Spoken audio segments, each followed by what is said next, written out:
নমস্কার। গ্রামীণ কৃষি শিল্প সমাচার পেজে সবাই যেমন দেখেন, আজকের কিন্তু স্পেশাল এপিসোড আপনাদের দেখাবো। আজকে যেখানে পৌঁছেছি দক্ষিণ চব্বিশ পরগনার কুলপি থানার কাশীপুর এলাকা।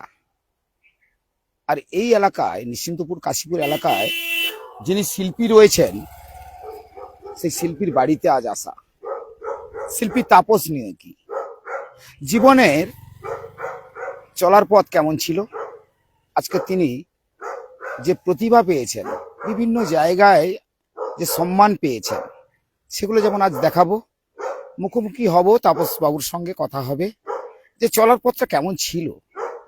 কারণ তার বাড়িতে বা তার স্টুডিওতে আমরা চলে এসেছি। আর এই স্টুডিও থেকে সরাসরি দেখাবো। যারা দর্শক দেখছেন গ্রামীণ কৃষি শিল্প সমাচার পেজে, আপনাদেরকে বলবো চোখ রাখুন আর এই স্পেশাল এপিসোডটি দেখতে থাকুন। কারণ এই স্পেশাল এপিসোডটি এই কারণেই দেখানো, আগামী দিনে যে সমস্ত শিল্পী, আগামী দিনের প্রজন্ম, তারা কিন্তু এ সমস্ত দেখে কিভাবে অঙ্কন বিভিন্ন জায়গায় দেখিয়েছি, যেমন কিভাবে শিল্পী তার সত্তাকে ঠিকঠাক রেখেছে, আর শিল্পী যে আজীবন অমরত্ব লাভ করতে পারে, এটাও কিন্তু একটা ভাবা যায়। তবে প্রথমে চলুন আমরা ধীরে ধীরে সেই বাড়িতেই, সেই স্টুডিওতে যাব। আমরা আমার ক্যামেরা যিনি ধরে রেখেছেন ওনাকে প্রথমে বলবো চলুন তাপস নিয়োগীর বাড়িতে যাওয়া। সরাসরি যারা দর্শক দেখছেন, আমরা ধীরে ধীরে এগোচ্ছি। আর এই বাড়িতে যাওয়া, ওনার রকি বলে একজন প্রভু ভক্ত রয়েছে, তার গলার আওয়াজটা আপনারা বুঝতেই পাচ্ছেন। এই স্টুডিওতে তাপসবাবুর রকি বলে একজন প্রভু ভক্ত রয়েছে, সে হঠাৎ করে একটু বিরক্ত হয়ে যায়। তো যাই হোক, এই হচ্ছে তাপসবাবুর বিভিন্ন রকমের ডিজাইনের যে সমস্ত ছবি আঁকা, যেগুলো দেখে বুঝতে পারছেন। তো এইগুলো কিন্তু তিনি এঁকেছেন, রেখেছেন এই স্টুডিওতে, সেগুলো যেমন দেখাবো। এবং এই স্টুডিওটাকে যেভাবে সাজানো হয়েছে সেটা তো অবশ্যই দেখাবো। তিনি যে কত পুরস্কার পেয়েছেন, এখনো তার মুখোমুখি হয়নি, আমরা সরাসরি গেলে বুঝতে পারবেন। আর এই জায়গাটা বলে দিই, এটা কুলপির কাশীপুর এলাকা, নিশ্চিন্তপুরের খুব কাছাকাছি স্টুডিও রয়েছে তাপসবাবুর, একদম সেই স্টুডিওতে আসা। আর এখানে যে তিনি যে শিল্পী, তিনি যেগুলো করেন, বিভিন্ন জায়গায় আমি দেখিয়েছি এর আগে যে উনি বিভিন্ন রকম, যেমন বিবেকানন্দ, রবীন্দ্রনাথ ঠাকুর থেকে শুরু করে একাধিক মূর্তি তিনি তৈরি করেন, সেগুলো তিনার কাছ থেকেই শোনাবো। তবে এই যে দেখতেই পাচ্ছেন কবিগুরু রবীন্দ্রনাথের যে মূর্তিটা, সেটাও যেমন রয়েছে, তার পাশাপাশি বহু মূর্তি রয়েছে। তবে আজকের এখানে বিশিষ্ট অনেক শিক্ষকও রয়েছে, শিক্ষকদের সঙ্গে কথা হবে। এবং তাপসবাবুর মেয়ে, তিনি কিন্তু এখন এই মুহূর্তে যে ছবিটা আঁকছে, সেটা তো ওনার সঙ্গে যাব। তবে তাপসবাবুর সঙ্গে একটু সরাসরি কথা বললে মনে হয় ভালো হয়। তাপসবাবু কাদা হাতে রয়েছে, কাদা হাতেই ভালো শিল্পী, কাদা হাতে ভালো। তাপসবাবু একটু ঘুরে যদি একটু দাঁড়ান, এই যেটা আপনার সঙ্গে কথা বলা, দর্শকরা সরাসরি যেহেতু দেখছে, হ্যাঁ, একটু দর্শকদেরকে বলা, এই হঠাৎ করে আপনার এই স্টুডিওতে আজকে আমরা একটা নতুন এপিসোড তুলে ধরছি। দর্শকরা বুঝতে পারছেন যে এই যে আপনার জীবনের চলার পথ কিন্তু উত্থান পতন যে আমরা শুনেছিলাম, তো এই হঠাৎ করে কেন শিল্পী জগতে চলে এলেন? আপনি তো চাকরি করতে পারতেন, অন্য কিছু চিন্তা ভাবনা নিতে পারতেন, মানে কিভাবে এলেন? আপনার যদি জীবন কাহিনী একটু ছোট্ট করে দর্শকদের বলেন। ব্যাপারটা, আমি তো অ্যাকচুয়ালি মানে পড়াশোনা খুব ভালো ছিলাম না, শিল্প সত্তাটা আমার মধ্যে প্রথমত ছিল হয়তোবা। তো আমার শিল্পটাকে খুব ভালো লাগলো, ছবি আঁকতাম। তো আমি পেন্টিং নিয়ে পড়াশোনা করেছি, পরবর্তী সময় স্কাল্পচারটা করি। তো মানে কি বলবো, যে স্লেট থেকে শুরু করে খাতা কলম, তারপরে আজকের মাটি নিয়ে ঘাটাঘাটি, মাটি নিয়ে মূর্তি বানাই। তো একেবারে ছোট থেকেই আমার মানে ছবির প্রতি আর শিল্পের প্রতি আমার একটা টান আছে। আর একটাই কারণ তার, যে একটা শিল্পী না মানে খুব ভালো মানুষ হতে পারে, আমার যেটা মনে হয়েছে। হ্যাঁ, সবাই মানুষ হোক বা মানুষ হবে, কিন্তু শিল্পীদের একটা আলাদা মন থাকে, এটাই আর কি। শিল্পী তো অনেক রকমের দেখতে পাই, কেউ বাউল শিল্পীও রয়েছে, কেউ সঙ্গীত শিল্পী রয়েছে, কেউ আর্ট শিল্পী রয়েছে। আর আপনার তো পুরো আলাদা জগতের মানুষ। আপনাকে তো দেখছি প্রতিটা ভাস্কর্য যেগুলো তুলে ধরেছেন বিভিন্ন জায়গায়, আমি এর আগে আপনার খবরও দেখিয়েছিলাম। আপনি যেমন বীরেন্দ্র বিদ্যানিকেতনের স্বামী বিবেকানন্দের ছবিটা তুলে ধরেছিলেন, সেটা তো অপূর্ব হয়েছিল। সেটা নেতাজি নেতাজিটা করেছিলেন, খুব প্রশংসা, ওখানে আপনি সম্মানও পেয়েছেন। তো এই জায়গাতে যখন আসছেন ধীরে ধীরে করে, আপনার এই যে আসার জন্য যখন পেছনে তো একটা, দেখুন, গুরু ছাড়া তো পৃথিবীতে কেউ এগোতে পারে না। একদম একদম। আমার তো গুরু আছে, আমার আমার আমার আমার প্রথম গুরু আমার প্রফুল্লচন্দ্র মণ্ডল এবং সমরেশ রয়। তো তাদের আশীর্বাদটাই তো মানে কি বলবো, তাদের যে শিক্ষা, সেই শিক্ষাটা আমি যখন কলেজে পড়তে গেছি সেটা তাদের ওইগুলো নিয়ে কিন্তু ভেঙে খাওয়া। আজও পর্যন্ত তারা আমাকে যেটা শিখিয়েছিলেন আমি যখন কলেজে গেছি সেভাবেই কিন্তু হচ্ছে। আজকের আমার কাছে যেটা ছেলে মেয়েরা আছে, তখন আমি কিন্তু সেই স্যারদের যে দেওয়াটা সেটাই কিন্তু আমি ওদের মধ্যে দিই। ফলে ভুল কোনো দিন কোনো স্টুডেন্টকে বা কোনো ছাত্রছাত্রীদের আমি তো খুব বেশি শেখাই না। কিছু ছেলে মেয়ে আসে যারা আর্ট কলেজে পড়ার জন্য আসে, তাদের জন্য খুব চেষ্টা করি। তারা সেই মতো গাইড করি যেভাবে কিভাবে করলে আর্ট কলেজে চান্স পাওয়া যায়। আর্ট কলেজে চান্স পাওয়াটা তো খুব কষ্টকর, তো অনেক সাধনা থাকতে হয়। তো আমি চেষ্টা করি সবসময় যে সেই জায়গা থেকে কাজটা করার, আর সবটাই গুরু এবং বাবা মা তো বটেই, আর আপনাদের মতো মানুষগুলো, তারপরে এখানে তো আরো মানে যারা স্যারের সঙ্গে যাবো, স্যারের কথা স্যার, হবে। হ্যাঁ স্যার তো বলছি, আছেন। এই মুহূর্তে আপনার যেহেতু আমি দেখেছি সোশ্যাল মিডিয়া বা বিভিন্ন মিডিয়াতে আপনাকে দেখেছি খুব ভাইরাল, আপনার তাপসবাবুর নামটা যেন খুব মানুষের কাছে শিল্পী হিসাবে খুব পরিচিত। তো সেক্ষেত্রে এই যে পুরস্কার যেগুলো পেয়েছেন, ন্যাশনাল ইন্টারন্যাশনাল, ইন্টারন্যাশনাল যেগুলো পেয়েছেন, সেগুলো কি আছে, রয়েছে তো? হ্যাঁ সব আছে তো। ও সেগুলো অবশ্যই তাপসবাবু একটুখানি দাঁড়ান, আপনার আরো যারা রয়েছে তাদের সঙ্গে একটু কথা বলবো, যেতে যেতে কথা হবে, কেন গল্প করতে করতে আজকের আড্ডাটা কিন্তু আপনার স্টুডিওতে আসা। একদম এই কারণে এই জায়গায় স্টুডিওতে আসা যে আমরা গ্রামীণ কৃষি শিল্প সমাচার বরাবরই বিভিন্ন রকম স্টোরি তুলে ধরি, তথ্য দিয়ে তুলি। কারণ একদম তথ্য দিয়ে মানুষকে বোঝাই যে আগামী দিনে এই সমস্ত শিল্পী অমরত্ব লাভ করবে। কারণ কিছু কিছু শিল্পী আজও পর্যন্ত মানুষের হৃদয়ে গাঁথা রয়েছে। যেমন একদম ধরুন, এখনো পর্যন্ত কবি সাহিত্যিকের যদি আমরা সেই ভাষায় আসি, তারা কিন্তু জন্মে অনেক প্রজন্ম আসবে, তারা কিন্তু সেই অমর যে অমরত্বটা যেটা পেয়েছে সেটা কিন্তু পরম পুরুষ ভাবে চলে আসবে, পরম ভাবে চলবে, পরের পর একটার পর একটার পর। ধরুন আমাদের পিতামহরা ছিলেন, আমাদের বাপ ঠাকুরদা ছিলেন, তারপরে সেখানে তারা সেই রবীন্দ্রনাথ শুনেছেন, আজও আমি শুনছি, আমার প্রজন্ম শুনবে, তো তিনি অমরত্ব লাভ করছেন না? একদম একদম। তা তবে এই অমরত্বের পিছনে কিন্তু একটা কথা বলি, মানে আমাদের এখানে একজন বিডিও এসেছিলেন আমাদের কুলপি ব্লকে। তো ওখানে আমার একটা বন্ধু পরিচয় করে দিল প্রসাদ জ্ঞান বলে, তারপরে অসিত চক্রবর্তী ওখানকার ইঞ্জিনিয়ার, তো তিনিও ওখানে ছিলেন। আর সেই যে মানুষটা, সেই আমাদের সেবানন্দ পণ্ডা স্যার, তার ছবিও আমি এঁকেছি আমার মানে আমার রুমেই যাবো আছে। যাবো যাবো হ্যাঁ, দেখাবো দেখাবো, তো দর্শকদের দেখাবো। এবারে ওনার আশীর্বাদ আজকের আজকের যে তাপস নিয়োগী সেটা কিন্তু স্যার সেবানন্দ পণ্ডার জন্য। উনি আমাকে, একদিন দেখা গেল হ্যাঁ, তাপস নিয়োগই নেই, কিন্তু তাপস নিয়োগই বেঁচে আছে। সেটা শিবানন্দ স্যারের জন্য। শিল্পী শিল্পী চিরজীবন বেঁচে থাকে, একদম একদম, তার সৃষ্টিটা বেঁচে থাকে, তার ঠিক। সৃষ্টিটাই বেঁচে থাকে। তবে এটা কি আঁকা হচ্ছে আজকের এইটা এটা হচ্ছে কি আমাদের, মেয়ে? এটা আমার মেয়ে। হ্যাঁ, ও গভর্নমেন্ট আর্ট কলেজের আচ্ছা এখন স্কাল্পচার ডিপার্টমেন্টের, আচ্ছা, ও স্কাল্পচারে ফাইনাল ইয়ার। যাবো আমার যাবো, মেয়ে, মেয়ের কাছে মেয়ে যাবো। দিশা। হ্যাঁ, তো আমি কাজটা করেছি, করে ধরে দিয়েছিলাম, ও অনেকটা বেশি কাজ ও করেছে। এবং স্যার যারা এসেছেন আমি আজকে, স্যারদের সঙ্গে একটু পরে যাবো, স্যার আমি তাপসবাবু, আমি একটু ওই স্যারদের সঙ্গে স্যাররা বারবার বারংবার বলেছে দিশা কিন্তু থাকতে হবে, মানে আমি কাজ করি যাই করে দিশা থাকে। বাবা মার নামটা কি বাবা আপনি দিয়েছেন? না, ওর কাকিমা, মেজো কাকিমা দিয়েছে দিশা নামটা। দিশাটা কি হুম, বলুন তো? মানে দিগন্ত, হ্যাঁ দিশা, আগামী দিনে ঠিকানা। হুম, দিশা দিশা হ্যাঁ, দেখাবে, কে ঠিকানা, দেখাবে? ঠিকানা দিশাই দেখাবে। দেখাবে, ঠিক তাই তো? ঠিক ঠিক। তো তো আমরা দিশার কাছে যাব, বাবা যেহেতু তাপসবাবু বলে দিলেন, তো একটু ওয়েট করুন, আপনার কাছে যাব, কিন্তু আপনার এই দর্শককে যে দেখাতে হবে আপনি সব কি কি কি সব ছবি টবি করেছেন, সব আটফাট দেখিয়েছেন। আমার তো সব তো বিক্রি হয়ে যায়, এখানে তো থাকে না, কিন্তু তো কিছু কিছু জিনিস কিন্তু পড়ে আপনি আছে আর কি। বিশ্বজোড়া নাম নেবেন, কিছু দেখাবেন না, এটা তো হতে পারে না। দর্শকরা কি বলবে? দর্শকরা এখন দেখছে সরাসরি, তো তারা যদি এখন বলে তাপসবাবুর কাছে আপনি স্পেশাল এপিসোড করছেন আর একটু আমাদের কিছু দেখাবেন না, এটা তো হতে পারে না। কিছু কিছু তাহলে আছে পড়ে আছে, অবশ্যই কিছু কিছু কিছু, দেখাবেন। হ্যাঁ, তবে দিশার সঙ্গে কথা বলবো। একদম একদম। তাহলে হাতটা একটু ধুয়ে নি। আপনি হাতটা একটু ধুয়ে নিন। হ্যাঁ, থ্যাংক ইউ।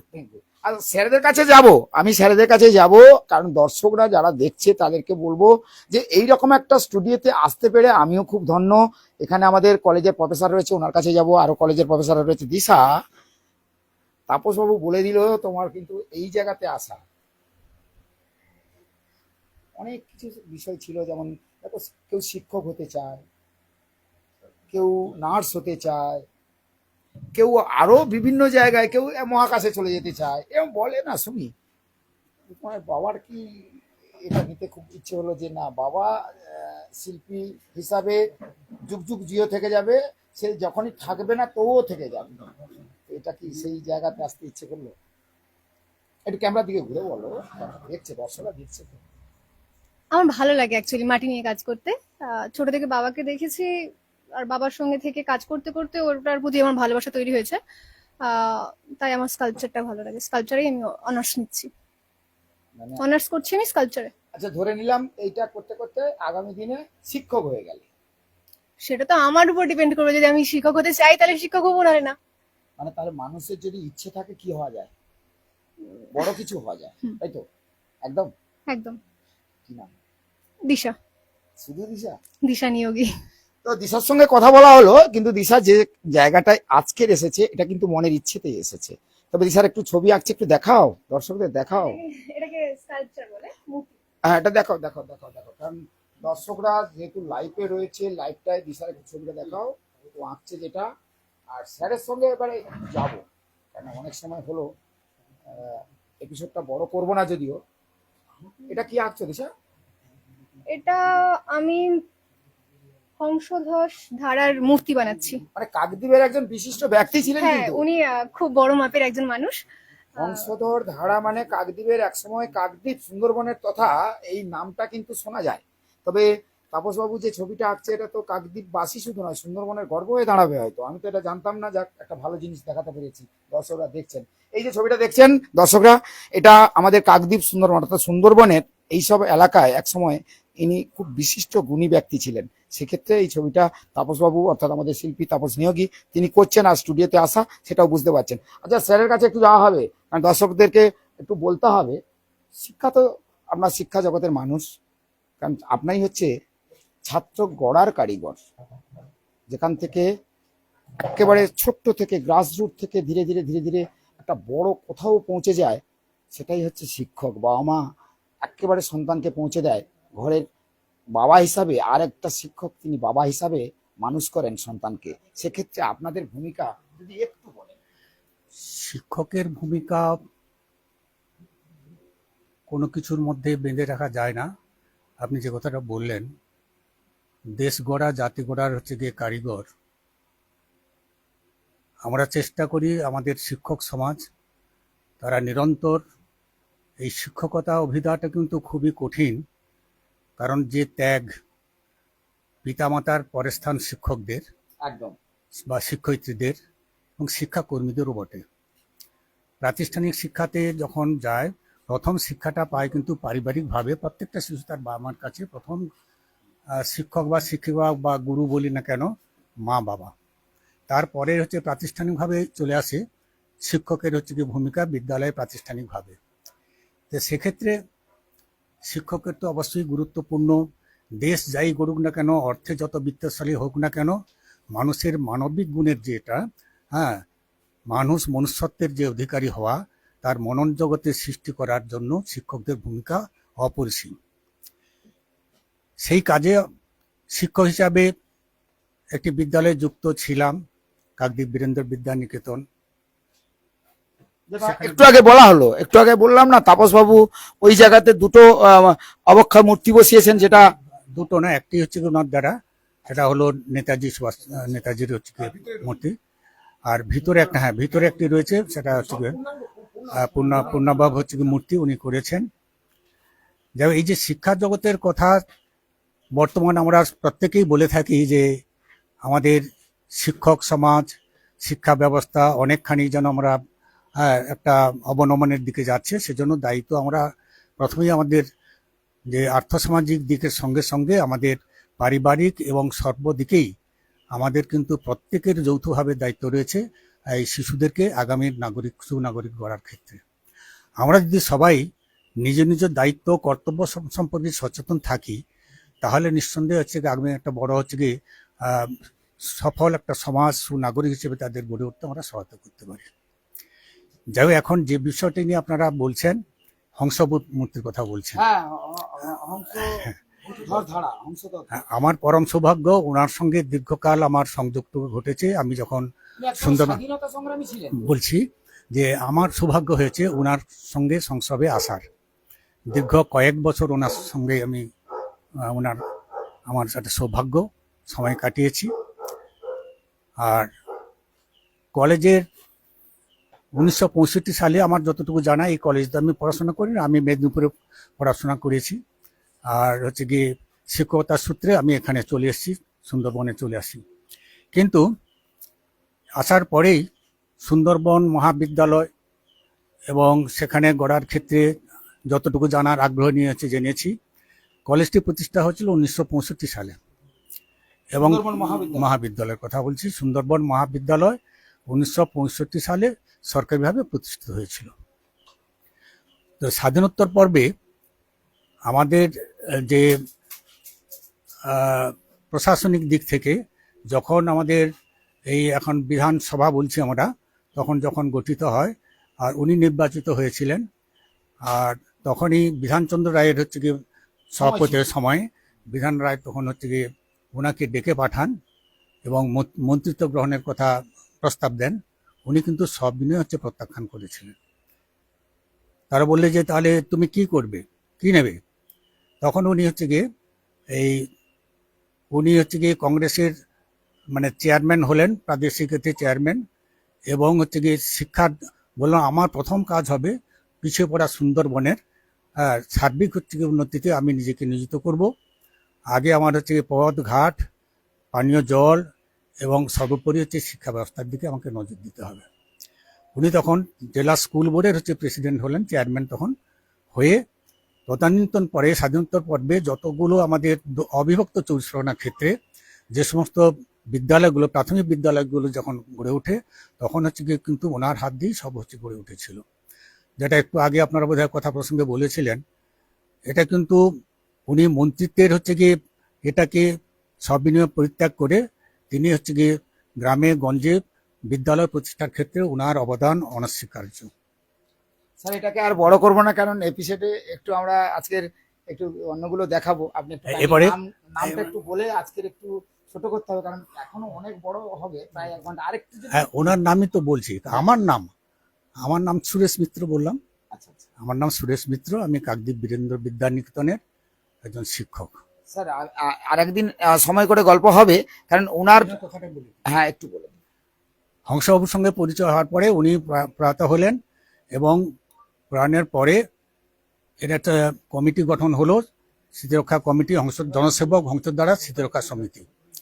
সেই সমিতি গঠনের পরে ওটা 2005 সালে গঠিত হয় এবং পরবর্তীকালে আমাদের হচ্ছে কিছু ওনার গুণগ্রাহী মানুষ, মানে ত্যাগব্রতী মানুষ, স্বাধীনতা সংগ্রামী ত্যাগব্রতী মানুষ এবং হচ্ছে কি জনসেবক হিসাবে উনি নিজেকে পরিচিত করে তুলেছিলেন।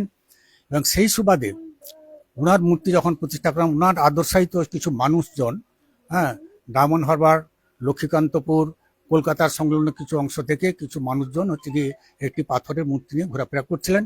সেই মূর্তি ওনারা কোথায় বসাবেন স্থির করেছিলেন যে কাকদ্বীপ একটা প্রপার একটা জায়গা, ওইখানে বসাবেন, কিন্তু ওরা কোথাও জায়গা পাননি।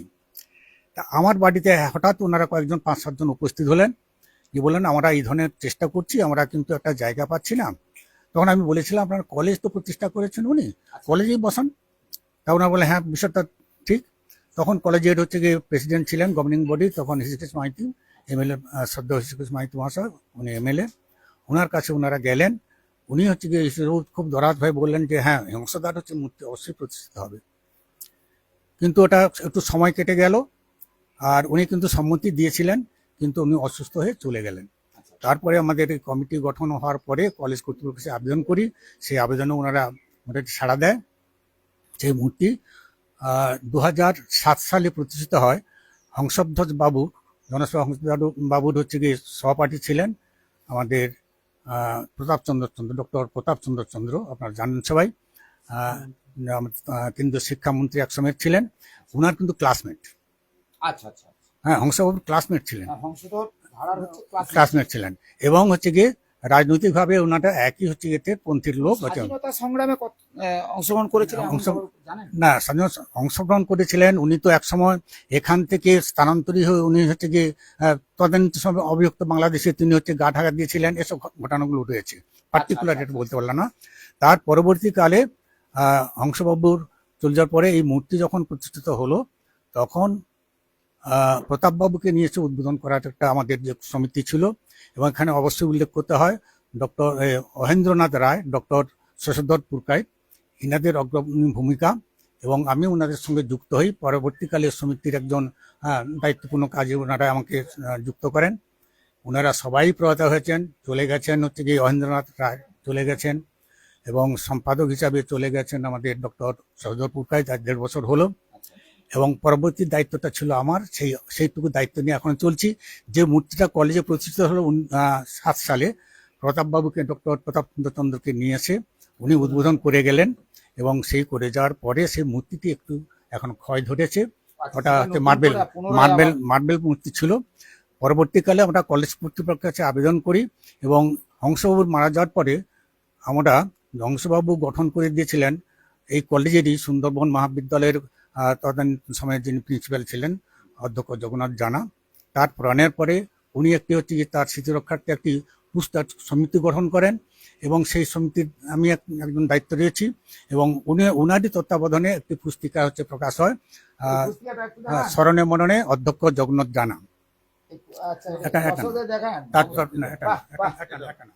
তারপরে সেই মূর্তি উনি প্রতিষ্ঠা করলেন, ওনার হচ্ছে বই প্রকাশ করলেন অধ্যক্ষ জগন্নাথ জানা স্মৃতি রক্ষা হচ্ছে গিয়ে কমিটির পক্ষ থেকে, এবং স্মরণে মননে হচ্ছে গিয়ে অধ্যক্ষ জগন্নাথ জানা করার পরেই তারপরে 8 দিনের দিন উনি প্রয়াণ হন। প্রয়াণের পরে আমাদের এই যে অধ্যক্ষ জগন্নাথ স্মৃতিরক্ষা সমিতি, আমরা আবার ওনার স্মৃতিরক্ষা কমিটি করলাম, হচ্ছে কি জনসেবা ধারা স্মৃতিরক্ষা কমিটি গঠন হলো। এটা 2005 সালে 2005 সালে গঠিত হয়। এবারে আমরা সেই সমিতি যখন ওই মূর্তি ওখানে কলেজ কর্তৃপক্ষের সহায়তায় ওনারা সার্বিকভাবে সহায়তা করেছেন, সেই মূর্তি প্রতিষ্ঠা হয়েছিল। বর্তমান যিনি প্রিন্সিপাল রয়েছেন ডক্টর হচ্ছে গিয়ে শুভঙ্কর চক্রবর্তী মহাশয়, ওনার কাছে একটা আপিল রাখি যে এই মূর্তিটিকে একটা আমরা রিপ্লেস করতে হবে, মূর্তিটি ক্ষয় হয়েছে, এটা রাখা যায় না এইভাবে, এবং আমরা একটা সিদ্ধান্ত নিই আমাদের অধ্যক্ষ জগন্নাথ স্মৃতিরক্ষা কমিটির পক্ষ থেকে এটাকে আমরা পুনর্হচ্ছে প্রতিষ্ঠিত করবো বলে, এবং তাতে সহমত করে কলেজ কর্তৃপক্ষ। এখন তৈরি হচ্ছে, এটা হচ্ছে কি ব্রোঞ্জের মূর্তি, তার মডেলটাই আজকের দিনে প্রস্তুতি হচ্ছে। হ্যাঁ, এটা হচ্ছে কি মোটামুটি উদ্যোগ আমাদের অধ্যক্ষ, আমাদের সমিতি আমি বলছি যে এটা সমিতি হচ্ছে গিয়ে আমাদের হচ্ছে গিয়ে অধ্যক্ষ জগন্নাথ স্মৃতিরক্ষা কমিটির তরফ থেকে আমরা এটাই উদ্যোগ প্রথম নিলাম, এবং সেটা বলছি, এবং কলেজ কর্তৃপক্ষের সহায়তায় আমরা ব্রোঞ্জের মূর্তির হচ্ছে প্রতিষ্ঠার জন্য উদ্যোগ নিয়েছি। এবং এই উদ্যোগ পর্বে আমাদের খুব ভালো লাগা যে আমাদের এই সুন্দরবনের একজন এত বড় একটা মহৎ প্রাণ মানুষ হংসধারা স্মৃতিরক্ষার, সেই মূর্তি কাকে দিয়ে তৈরি হবে। তো আমার হচ্ছে মনে পড়ছে এক সময় হচ্ছে গিয়ে আমরা এই পাশে বসে আছে রমেশ মিত্র, মানিকনগর হচ্ছে গিয়ে হাই স্কুলের হচ্ছে গিয়ে উনি প্রধান শিক্ষক ছিলেন, থাকাকালীন ওখানে হচ্ছে গিয়ে মূর্তি তৈরি করতে চান যারা এই সেই স্কুলের মানিকনগরের স্কুলের যিনি, এই ব্যাপারটা একটু বলে দিতে পারে, একটু বললে ভালো হয়। আপনি আজকে যে শিল্পী করছে উনি বলবেন ব্যাপারটা দর্শক ধৈর্য সহকারে এতক্ষণ দেখছে। এপিসোডটাকে আমরা বড় করতে চাইছি না, কারণ এখনো অনেক ছবি দেখাবো। আপনি মোটামুটি গল্পটা বললেন, তাপস বাবু করছে তো, তাপস মাধ্যমে আচ্ছা এই হচ্ছে গিয়ে প্রধান শিক্ষক রমেশ মিত্র মহাশয়ের হচ্ছে গিয়ে মাধ্যমেই আমি তাপসবাবুর সঙ্গে পরিচিত হই। এটা 2014 সালে ওর স্কুলে যখন ওই মূর্তি হচ্ছে গিয়ে একজন মূর্তি হচ্ছে তৈরি করতে চান, শিল্পী হচ্ছে গিয়ে কাকে কাকে খোঁজে, তাপসবাবুর সন্ধান মেলে, এবং মূর্তি সেখানে ছিল না, তাদের কোনো ছবি ছিল না, যাদের মূর্তি কলেজে স্কুলে যারা প্রতিষ্ঠা করেছে তাদের হচ্ছে মূর্তি ছিল না। তাপসবাবুকে নিয়ে গিয়ে সেই হচ্ছে বাড়িতে গিয়ে রমেশবাবুর হচ্ছে তত্ত্বাবধানে তাদের সঙ্গে কথা বলে, কোনো ফটো ছিল না, সেই ফটো না থাকায় তাদের কাছ থেকে, তারা বাড়িতে কোনো ফটো নেই, তাদের কাছ থেকে সবার কাছ থেকে শুনে তাপসবাবু শুনে ওখানে বসে বসে একে একে তারা তখন আইডেন্টিফাই করলো, হ্যাঁ এই আমার বাবা, কে বলছে এই আমার হচ্ছে গিয়ে শ্বশুরমশাই, কে বলছে আমার দাদু। হ্যাঁ, এই বিষয়টা আমার নলেজে আছে। যখন এই মূর্তি স্থাপন হবে তখন হচ্ছে কি আমরা আমার তাপসবাবুর কাছে আমরা শরণাপন্ন, যে ওনাকে আমরা রিকোয়েস্ট করি যে এই মূর্তি করতেই হবে। তাতে উনি সম্মত দিয়েছেন। আমাদের ভালো লাগা যে এখানকার এমন একজন মহৎ প্রাণ ব্যক্তির মূর্তি হচ্ছে তৈরি হচ্ছে আমাদের এইখানকারই, হ্যাঁ, কাকদ্বীপ আর নিশ্চিন্তপুর এইটুকু তফাতে তাপসবাবুর মতো একজন শিল্পী, গুণী শিল্পীকে আমরা পেয়েছি। উনি খুব স্বতঃসাহিত হবে, উনি হচ্ছে গিয়ে খুব আন্তরিকতার সঙ্গে এই মূর্তিটি হচ্ছে তৈরি করছে, এবং আমাদের স্মৃতিরক্ষা সমিতি, জনসেবা স্মৃতিরক্ষা সমিতি এবং কলেজ কর্তৃপক্ষের অনুরোধে নিয়ে হচ্ছে তৈরি করছেন। আপনাকে অশেষ ধন্যবাদ পুরনো কিছু গল্প বলার জন্য, কারণ দর্শক যারা দেখছে দর্শকদেরকে বলি এই এপিসোডটা কেন একটু বড় হচ্ছে, হয়তো আপনারা অধৈর্য হয়ে যাচ্ছেন। অধৈর্য হওয়ার কিছু কারণ নেই, কারণ এই পুরনে অনেক কিছু গল্প রয়েছে, তথ্য রয়েছে, যেগুলো হয়তো আপনারা জানেন না। কিন্তু সেই তথ্যগুলো যখন সুন্দরবনের মানুষ যখন জানবেন, তখন আপনাদের মনে হবে যে না, হ্যাঁ, ভারতবর্ষের বিভিন্ন প্রান্তে যেমন স্বাধীনতা সংগ্রামীরা তারা দেশকে বাঁচানোর জন্য যেভাবে লড়াই করেছে, যুদ্ধ করেছে, সেক্ষেত্রে কিন্তু যে সমস্ত বিপ্লবীরা তৎকালীন ছিলেন, তার মধ্যে হয়তো দেখা যাবে এই কাকদ্বীপেরই এমনই প্রত্যন্ত এলাকায় বা অর্থাৎ সুন্দরবনের বিভিন্ন এলাকা থেকে দেখবেন দু একজন এমন গুণী ব্যক্তি যারা হচ্ছে সময় স্বাধীনতা সংগ্রামের আন্দোলনে যোগ দিয়েছিলেন। আর তার পাশাপাশি এই যে মূর্তি যেটা তৈরি করছে, আর যার উদ্যোগ, জানাদের উদ্যোগ তো আছে আছে, তার সঙ্গে শিল্পী তাপসবাবুর আরো বেশি কিছু আছে, সেগুলো একটু যাব। আর স্যার, আপনাদের হয়তো আমি এই সময় নিতে পারতাম, কিন্তু একটু সময় অভাব, কারণ এটা অনেক বড় হয়ে যাবে আর দর্শকরা হয়তো সেইভাবে নিতে চাইবে না। যেহেতু দর্শকরা দেখছেন, স্যারের সঙ্গে তো কথা হলো, আমরা আরেকটু এইটা একটু দেখাতে বলবো। কারণ এই যে শিল্পীর যে নিখুঁত এই মুহূর্তে যে তুলির টান চলছে, এটা হচ্ছে নিখুঁত ভাবে তা সাজানো হচ্ছে। এই হংসধ্বজ ধারা, এই কাকদ্বীপের গুণী ব্যক্তি, যে সেটা নিয়ে আর বেশি কিছু বলার নেই, কারণ স্যার তো বলেই দিয়েছে। আপনারা আপাতত বুঝলেন, জানলেন যে কেমন মানুষ ছিলেন, তিনার যে নৈতিক কর্তব্য ছিল সুন্দরবনকে কিভাবে সাজাতে হবে, কিভাবে সুন্দরবনের মানুষগুলি থাকবে, বাঁচবে, তাদের সেই যে তার চিন্তা ভাবনা। যে দেখুন, একটা কথা সবসময় বলি যে সুদূর প্রসার করে কিন্তু সেই ব্যক্তিরা যারা গুণী মানুষ হয়, কারণ তখন তারা ভেবে রেখেছিল যে আগামী প্রজন্মও এখানে কিন্তু শান্তিতে বসবাস করবে। কারণ বেশিরভাগ ক্ষেত্রে দেখেছি মানুষ যখন বাংলা ভাগ হয়নি, সেক্ষেত্রে দেখা গেছে ওপারে এপারে দুই বাংলা মিলে যে সমস্ত গুণী মানুষরা রয়েছে না, তাদের ইতিহাস আমরা কজনাই জানি। এই প্রজন্মের এখনো যারা রয়েছে, যারা অ্যান্ড্রয়েড ব্যবহার করে, শিক্ষার সঙ্গে জড়িয়ে রয়েছে, তারা এখনো অনেক কিছুই জানে না। তবে ধীরে ধীরে ধীরে ধীরে শিখতে হবে, জানতে হবে যে তাদের যে কিভাবে চলার পথ ছিল, আর এই প্রজন্মের যে যারা নতুন প্রজন্ম, তাদেরকে কিভাবে তাদেরকে অনুকরণ করে আগামী দিনে চলতে হবে, এটা কিন্তু একটা বড় ব্যাপার। এই ব্যাপারগুলো কিন্তু ছোটখাটো না, এগুলো মাথায় রাখতে হবে। তবে তাপসবাবু, চলুন আমরা একটু পরে জনসেবক সংঘ যেটা আছে আপনারা জানেন তো, ওই অসত্যতলাতে যাবো হয়তো কোনো সময়, যদি সময় পাই স্যার। আমি যাব, ওনার যে পুরস্কারটা একটু দর্শকদের না দেখালে, কারণ উনি সত্যি এই স্টুডিওতে আমি না যদি আসতাম, অনেক কিছু জানতেই পারতাম না। আমি হয়তো সুন্দরবনের এই কাকদ্বীপে বসবাস করি, কিন্তু অনেক কিছুই জানি না, যেগুলো এখানকার মানুষের বলতে গেলে যে এত প্রতিভা রয়েছে, এত গুণী ব্যক্তি রয়েছে, যেগুলো না দেখলে নয়।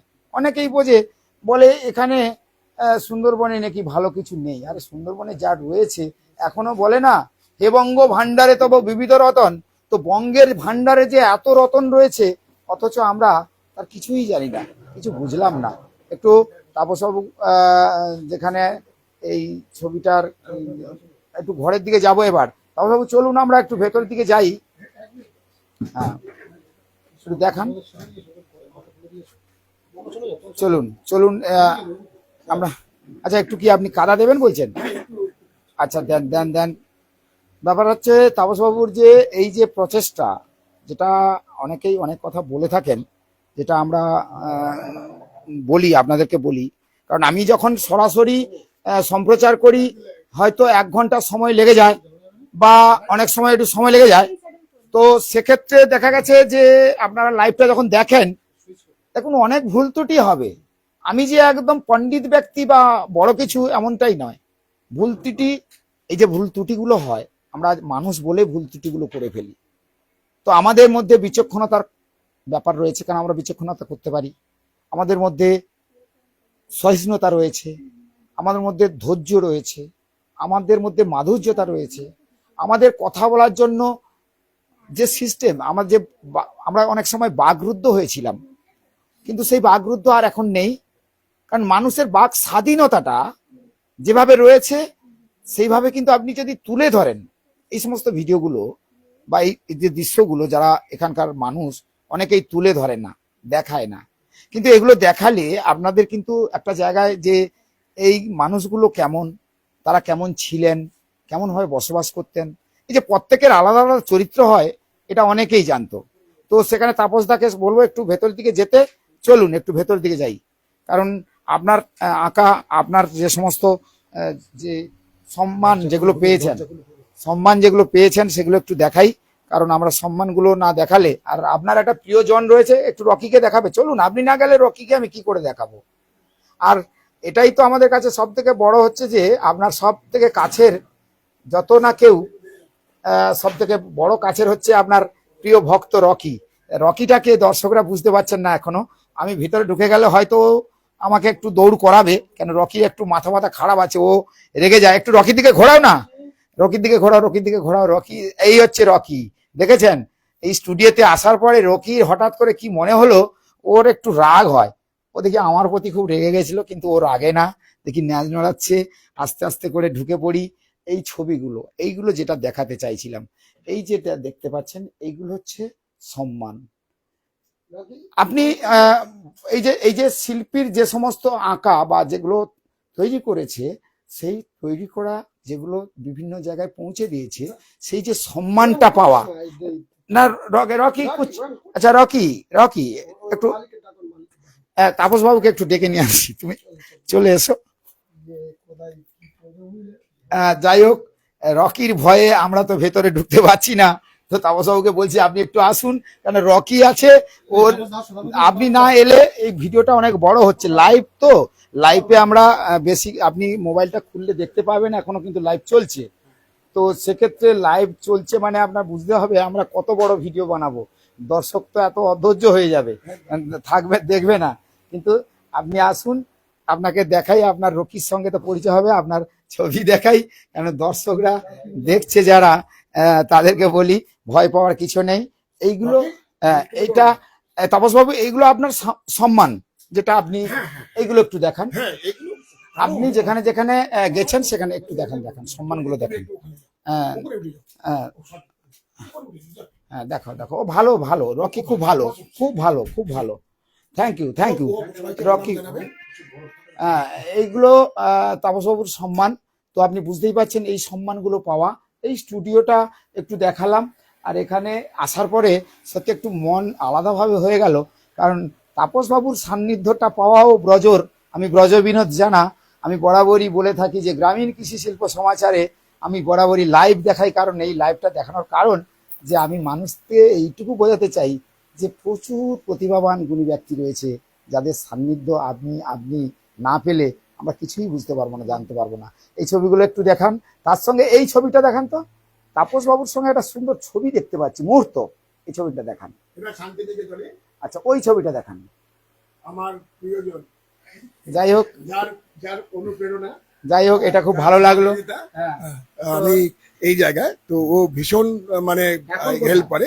ও আজকে নেই, ওর একটু জামাইবাবু অসুস্থ, তো সেখানে গেছে। থাকলে একটা পরিবার থাকতো, ভালো লাগতো। হ্যাঁ, ভালো লাগতো, কিন্তু আজকের ও নেই। তো আমার মায়ের সঙ্গে সঙ্গে, আমার মা যেমন আমাকে ছোটবেলা থেকে গাইড করেছে, আমার মা, বাবা চাইতো না খুব একটা যে আমি রকি এখানে এসো, গুড বয়। তো রকি বসো, এটা আমার পোষ্য, আমার ছেলের সমান, এর নাম রকি, ও ভীষণ ভালো ছেলে। তো আজকের মানে আমার মা আর কি, আমার মা মানে বাবা চাইতো না আমি বাবা চাকরি করব, আমি ভালো পড়াশোনা করব, কিন্তু আমার তো মন ছিল না, মা বুঝতে পেরেছিল, আমার মা।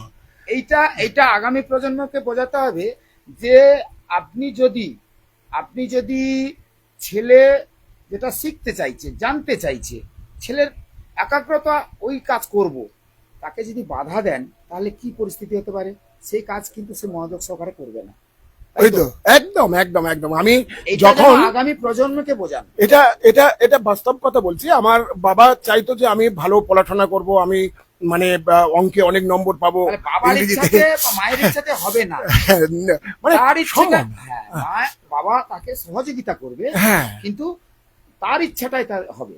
হ্যাঁ, কিন্তু আমি না মানে পাইনি, আমি পড়াশোনায় খুব ভালো ছিলাম না, আমি পড়াশোনা করতে পারিনি, অঙ্কের শূন্য পেয়ে গেছি। আমি মনে হয় আমি এটুকু শুনেছি, যারা একসময় একদম মহান, মানে যাদের তো কথা বললে বলা নয়, তারা হয়তো দেখা গেছে সে পরীক্ষায় ঠিক মতন পাসই করতে পারেনি, তারা আইপিএস হয়ে গেছে, পরবর্তীকালে তার যে অধ্যায়, সেখানে মেধাটা খুলে গেছিল, পরবর্তী সময় খুলে গেছে। এটা হয় কি যে পড়াশোনা ভালো কি ভালো না, কে মেধা নয়, কার ব্রেন কখন খুলে যাবে, সে কোন জায়গায় পৌঁছে যাবে, এটা ভাবা যায় না, তাই না?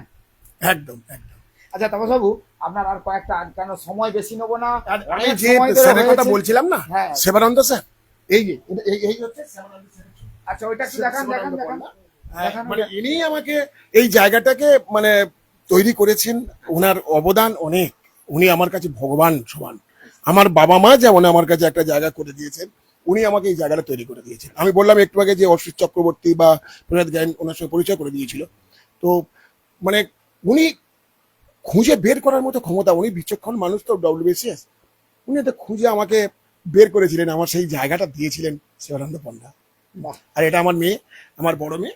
ও আচ্ছা, আজকে আচ্ছা। নেই, ওর ডিউটি আছে, ও ডায়মন্ড হসপিটালে ও চাকরি করে। আচ্ছা, আচ্ছা। হ্যাঁ, তো ডায়মন্ড হসপিটালে ও নার্স। মানে আপনার একটা পুরো ফ্যামিলির সঙ্গে আর একটা ফ্যামিলি আমার সবচেয়ে প্রিয় রকি রকি রকি। রকি।